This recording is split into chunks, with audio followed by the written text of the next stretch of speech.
Imagine a radiant star fading slowly in a darkening sky.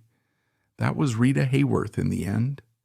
She couldn't recognize her daughter, let alone her own reflection in the mirror. Most heartbreakingly, as she drifted out of this world, she never knew she was once the Gilda who made the whole world hold its breath.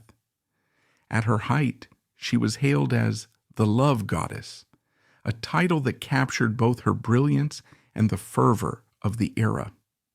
When we speak of Hollywood's golden age, we often conjure images of powerful studio moguls, luminous black and white portraits, musicals, and dramas that shaped cinema's grand tradition. Rita belonged to a time when actors were the property of studios. They signed binding contracts, surrendered their names, changed their hair color, and bent themselves to the mold of the moment. Yet in doing so, they achieved a mythic status. People crowded cinema houses just for a glimpse of that larger-than-life magic. Rita Hayworth arrived during an age flush with transitional excitement. The world was at war, and Hollywood's illusions offered refuge. Soldiers pinned her picture to their lockers. Magazines crowned her the definitive pinup icon. She was put on the side of an atomic bomb test device, an uncomfortable symbol of feminine allure fused with destructive power. When she was born on October 17th, 1918, in Brooklyn, New York, no one could have predicted her path to global stardom. Her father, Eduardo Cancino, was a Spanish dancer of notable talent, well respected in the vaudeville circuits. Her mother, Volga Hayworth, had performed with the Ziegfeld Follies, one of the most glamorous entertainment spectacles of the early 20th century. As a child, Rita, then simply Margarita, grew up in the backstage world. Dancing feet, swirling costumes, and the smell of grease paint were as familiar to her as the morning sunshine. It wasn't merely an environment of creative expression, it was strict discipline. Eduardo believed in tough rehearsals, relentless practice, and unwavering standards. If Margarita missed a step or hesitated, she would be scolded. Even from an early age, she learned that failure was not an option. She performed with her father in Tijuana nightclubs while still a teenager. This was the late 1920s and early 1930s, a period of prohibition in the United States when wealthy Americans flocked to border towns to drink, gamble, and watch spectacular floor shows. Margarita's dancing caught the eye of industry scouts. Her movements had a fluid sensuality that belied her young age. There was something mesmerizing about her shy smile, something that could be transformed with the right guidance into a screen presence. The transformation would begin almost immediately. A scout from Fox Film Corporation noticed her in a show. They needed a fresh face for a few minor dancing roles, someone with a spark that could be molded into a star. Margarita, painfully shy but gifted, fit the bill. The early film roles in pictures like Dante's Inferno, 1935, were not glamorous. She was typically part of the backdrop, dancing seductively while the main action happened elsewhere. Yet those fleeting scenes showcased an unexpected magnetism. Executives whispered among themselves, "There's something about that girl." That something was intangible, a synergy of grace, innocence, and an undercurrent of passion. The studio heads, however, couldn't quite embrace her Spanish heritage. Hollywood in that era was less inclusive and more invested in the mystique of all-American beauty. So they asked Margarita Cancino to lighten her dark hair. They told her to alter her hairline through painful electrolysis to give it a higher arch. Most of all, they insisted on an Anglo name. Rita Hayworth was born from those demands, and a Hollywood star was minted at the cost of a girl's cultural identity. Rita later revealed a certain heartbreak in interviews. She knew the studio's motives. They wanted a more palatable star for white American audiences. They disguised it as mere brand building, but for the young actress it cut deeper. She was losing her sense of self. Still, the possibility of major stardom and the urgent need to please made her comply. She knew that dancing on film was her best path forward, and if that meant becoming a new person in name and visage, she would do it. By 1939, her big break arrived in the form of a small but impactful role in Only Angels Have Wings, starring Cary Grant. Under the direction of Howard Hawks, Rita revealed the softness in her acting. She could stand next to screen legends without fading into the background. After the film's success, Columbia Pictures, helmed by the notoriously domineering Harry Cohn, zeroed in on Rita. Cohn saw her potential to become the studio's top star. He signed her to a long-term contract, one that, by all accounts, gave him near total control of her professional life. Rita found herself in a gilded cage. Her pay steadily increased, her publicity soared, but her autonomy slipped away. She was molded, polished, and displayed to the public like a prized jewel. Privately, she felt as if her voice had been muted. Her first marriage had already taken place by then. She had wed Edward Judson, a man significantly older, who many believe used her budding fame to secure financial stability. The marriage was not a happy one. Rita would confide years later that she rarely felt truly loved for who she was. She felt used, manipulated. But she was young, barely 20, and love can seem both enchanting and suffocating when your entire future is at stake. Hollywood life only exacerbated that tension. In front of the cameras, she dazzled audiences. But behind the scenes, she was grappling with an unfulfilled personal life.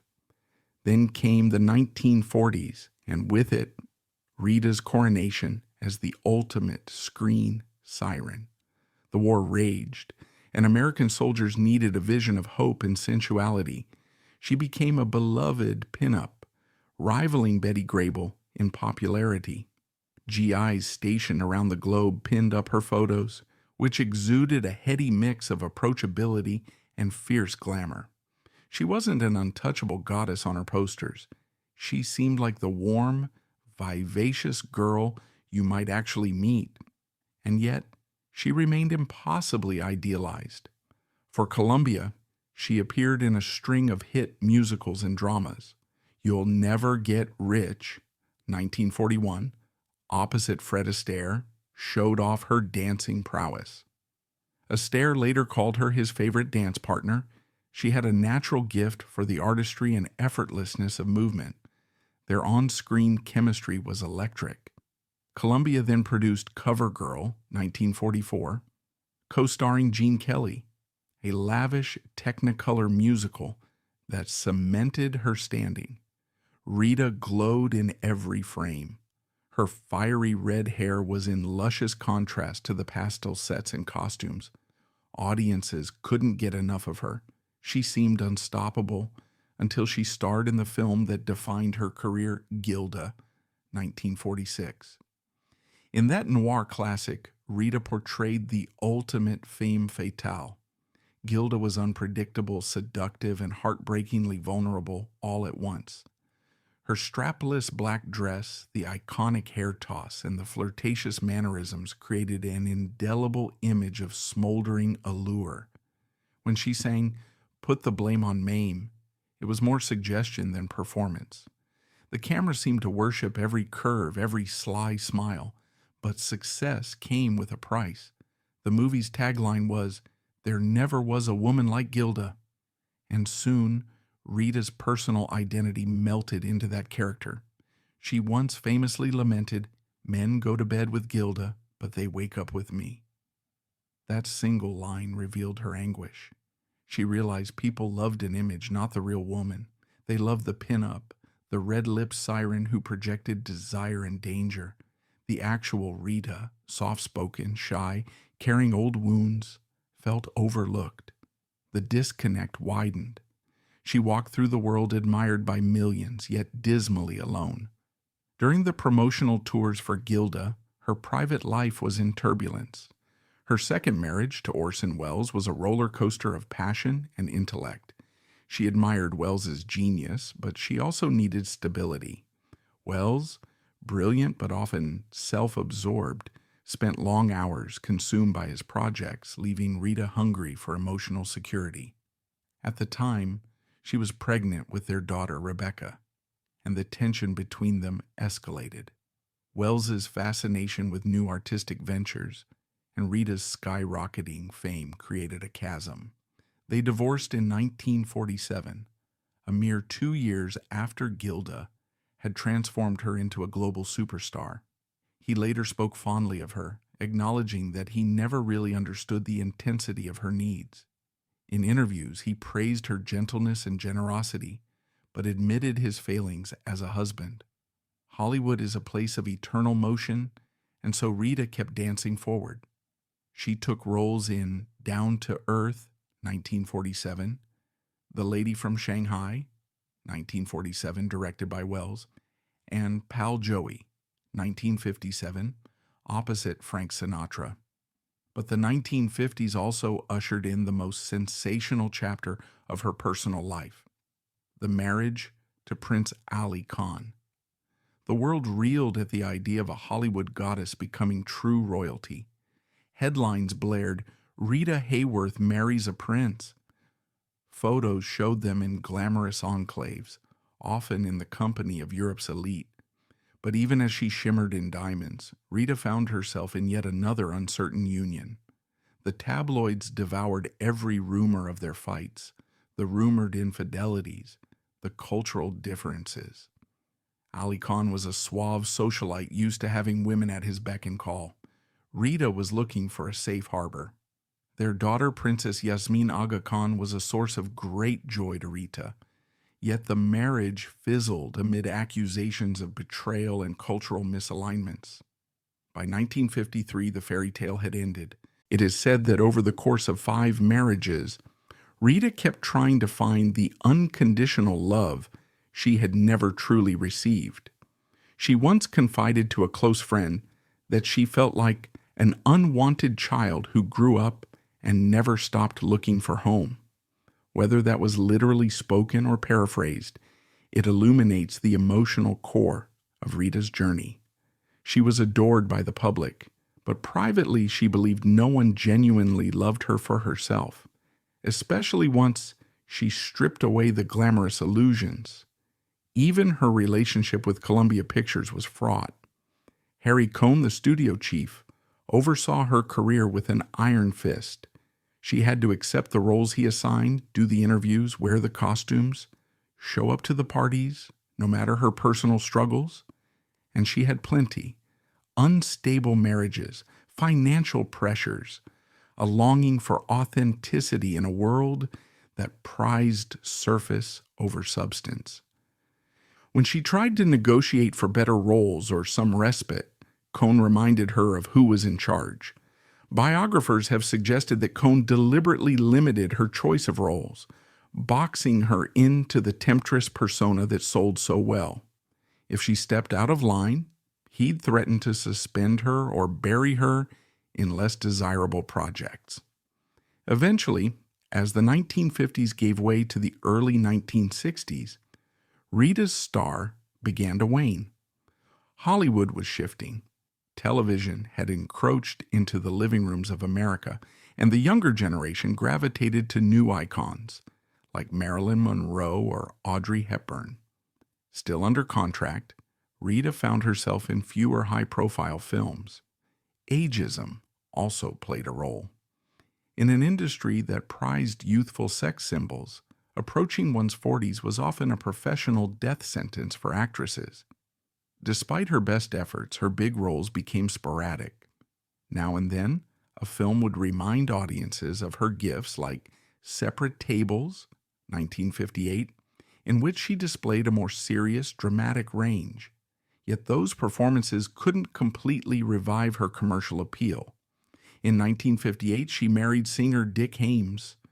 This relationship quickly spiraled into turmoil, financial strain, public spats, and mutual dissatisfaction. The union ended, leaving Rita drained and publicly humiliated. Critics pounced on her every misstep. The tabloids feasted on the narrative of the love goddess turned tragic figure, enthralled by the drama of a star who seemed unable to make a stable marriage work. Friends urged her to step away from the spotlight, to find peace in a quieter life. But for Rita, a quiet life might mean confronting the old wounds she had been running from.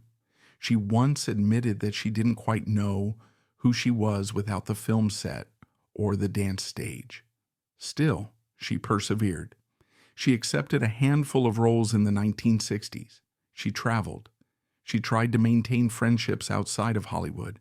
Over time, she'd learned to keep her circle small. She recognized that many in show business were drawn to her fame, not her soul. To protect herself, she'd built emotional walls. With each passing year, the headlines about her became less about her work and more about her private struggles. Money troubles, rumored breakdowns, family conflicts. The final blow to her spirit came in the 1970s, when the early signs of a baffling illness began to appear. In those days, the public had barely heard the term Alzheimer's disease. Most people dismissed the symptoms of early onset dementia as mere senility or the effects of alcohol. Rita's confusion and erratic behavior alarmed her close friends and family. She'd forget entire conversations, repeat the same stories, or fail to recognize longtime acquaintances. Sometimes on a film set, she wouldn't remember her lines from one take to the next. Producers complained she was difficult to work with. They said she arrived late or seemed disoriented. Rumors circulated that she was an alcoholic, a lush who couldn't hold herself together. Rita, always terrified of being judged, retreated further from public life. By the late 1970s, it became clear to her loved ones that something deeper was wrong. Her daughter, Princess Yasmin Aga Khan, fought to gain clarity on her mother's condition. She consulted doctors, but diagnostic methods were limited then. One physician described Rita's symptoms as organic brain syndrome, a catch-all term that encompassed a range of degenerative brain issues. Whenever Rita was in public, she risked embarrassment. She slurred words, not because she was intoxicated, but because she couldn't form coherent sentences. She might wander off, unable to recall where she was. Sometimes it was heartbreakingly evident. Rita, once the smooth, graceful dancer, would struggle to maintain her balance.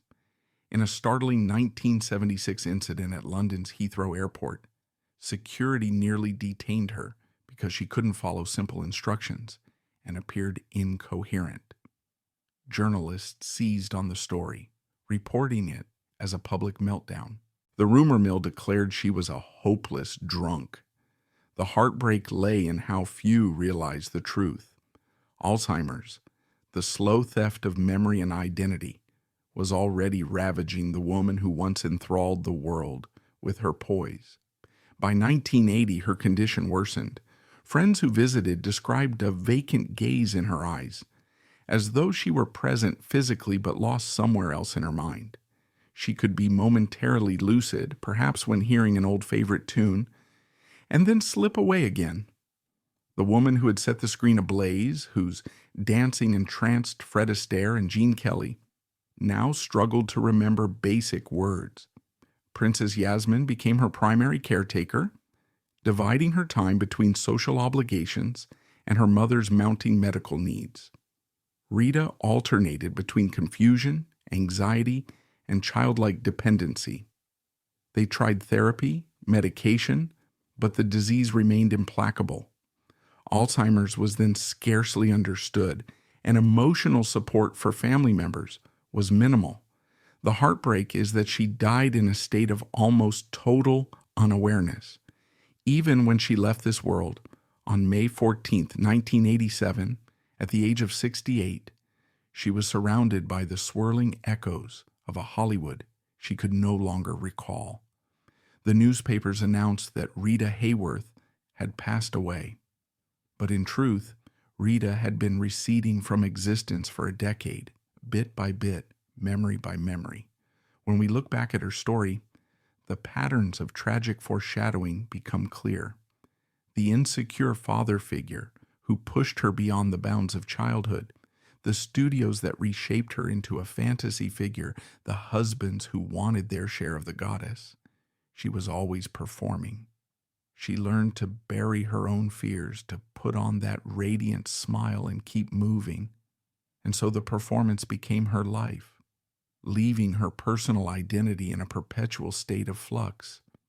By the time the disease overshadowed her, maybe she'd been longing for oblivion, a respite from the constant need to be beautiful, magnetic, adored. Despite the personal agonies, her cultural impact is undeniable.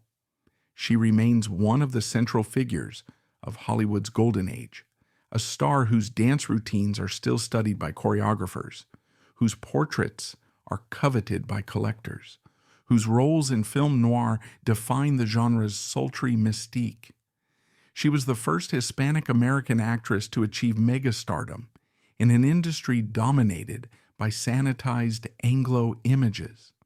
Her presence signaled, if only faintly at first, that Hollywood's narrow beauty standards could stretch just a bit. Even though the studios forced her to adapt, people eventually learned her birth name, Margarita Carmen Cancino, and recognized that she paved the way for other Latina actresses. She embodied the tension between assimilation and authenticity, a tension still felt by entertainers from diverse backgrounds today. Her life also highlights the cruelty of the Hollywood system at its peak. Stars were glamorized, exploited, and then quietly discarded if they no longer served the studio's financial interests. Rita's story lays bare the disposability that hovers at the edges of fame. She gave so much of herself, hair, name, heritage, only to be left grappling with heartbreak and an unfair stigma of personal failings, when in fact she was struggling with an undiagnosed illness. This interplay of fame and forgetfulness also prompts reflection on how we, as a society, treat mental health and degenerative diseases. In an era that prized glamour, illness was seen as weakness. Once the glimmer faded, the star was expected to step aside. One seldom discussed anecdote from the mid-1950s reveals the depth of her personal kindness. According to a family friend's recollection, there was a time when a group of extras on set were about to lose a week's worth of wages because the production was shutting down temporarily. Rita personally intervened and demanded that they be paid at least half their salaries, out of respect for the financial insecurity they would face. Harry Cohn was furious at her meddling, but Rita stood firm. She reportedly said, "If you won't pay them, I will."